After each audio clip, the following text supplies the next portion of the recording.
ทุกคนคุณนะมาประกันหลายคนกำลังจะแห่กันมาเข้าถ้ำน้ำทุกคนปันแห่ไปงานบุญทัด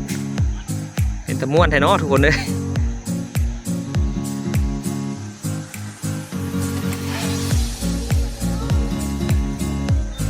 ถ้ำน้ำนี่เนาะทุกคนเนาะแห่มาเข้าถ้ำตัวนี้มาเข้าทำน้ำช่วงนี้ผู้คนมาหลายคนมีคนเกาหลีญี่ปุ่นคนประเทศอันเดียจีนมาหลายในช่วงนี้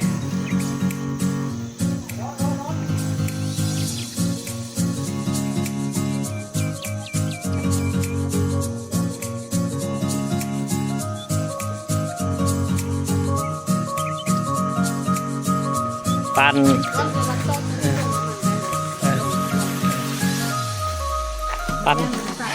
นไปบุญเนาะที่ว่าหลังจากข้าเจ้ามานี่เนาะก็จะมาซื้อปีราคาเอาไปใส่เอาอุปกรณ์เนาะกันพวกหมวกกันน็อกกันแตกเลยเนาะอุปกรณ์นี้แล้วเข้าไป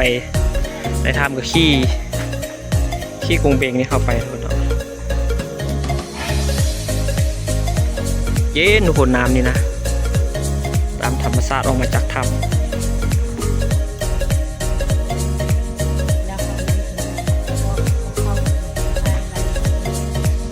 เข้าพัดอัน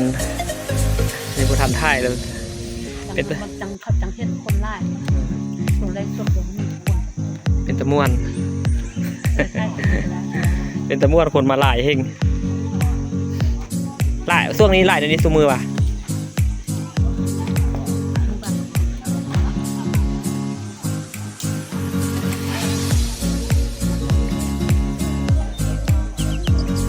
10 โมงทุกคนเนาะ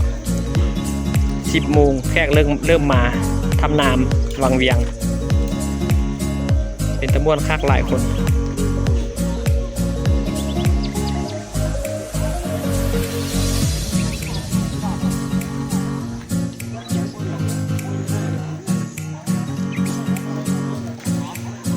ผู้แซ่ผู้สาวผู้นุ่มผู้เฒ่าเนาะคนครบ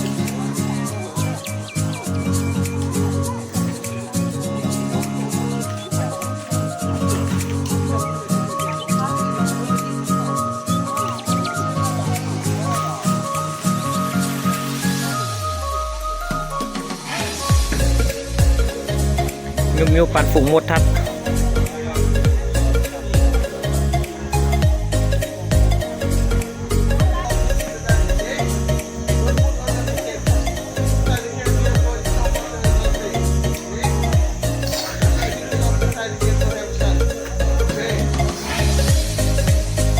ผมเลยว่าหลังจากที่มาแล้วไกด์นำเที่ยวก็จะแนะนำเนาะแนะนำวิธีการเข้าไปแนะนำวิธีอันเดียย่องใส่สาเครื่องของตัวเองไว้เนาะไว้ที่ปลอดภัยบางอันเขาเจ้าก็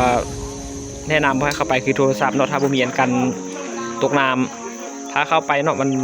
หรือว่ามีสิทธิ์เสี่ยงที่ว่าจะตกน้ำหรือว่าจมน้ำถึงน้ำแต่ว่าเนาะเขาเจ้าก็เกียมตอนนี้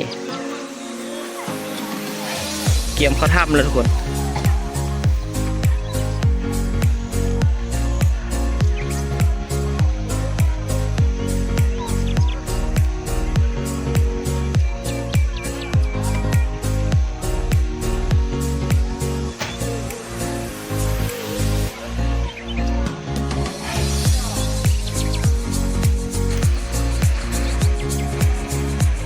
ทุกคนเนาะ